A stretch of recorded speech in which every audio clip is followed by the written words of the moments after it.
அல்லாஹ் சுப்ஹானஹு தஆலா தான் எப்படி தன் அடியார்கள் கிட்ட நடக்கணுமோ அப்படித்தான் நடப்பான். தான் என்ன அவங்களுக்கு நாடுறானோ அதை தான் தருவான். அல்லாஹ் நமக்கு நல்லவைத்தான் நாடுவான், அல்லாஹ் நமக்கு நன்மையைத்தான் தருவான் அப்படின்னு நம்ம உறுதியாக இருக்கணும். அந்த யக்கீனை எப்போவுமே விடக்கூடாது. ஏன்னா அல்லாஹ்க்கு தான் கொடுக்கறத பற்றி விசாரணை செய்ய உரிமை இருக்குது. ஆனால் நமக்கு அந்த உரிமை கிடையாது. ஏன்னா நம்ம அல்லாஹோட அடிமைகள். அல்லாஹ் என்ன கொடுக்குறானோ அதை நம்ம அக்செப்ட் பண்ணிக்கணும்.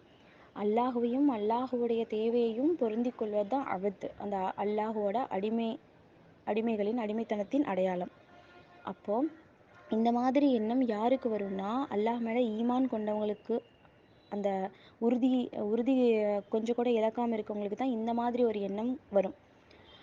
இதுவே அல்லாஹுவை நம்பிக்கை கொள்ளாமல் அவங்க ஏதாவது சின்ன கஷ்டம் வந்துட்டாலும் அவங்கள அல்லாஹ் ஏசுகிறா, அந்த மாதிரி மனுஷங்களுக்கு அல்லாஹ்வினோட சாபமும் அவங்களுடைய கோபமும் அதிகரிக்குமே தவிர நலவு கிடைக்கவே கிடைக்காது. அல்லாஹ் அந்த மாதிரி மனுஷங்களாம் நம்மளை வைக்காமல் இருக்கணும். அந்த மாதிரி கூட்டத்தினர்கிட்ட இருந்து நம்மளை பாதுகாக்கணும்.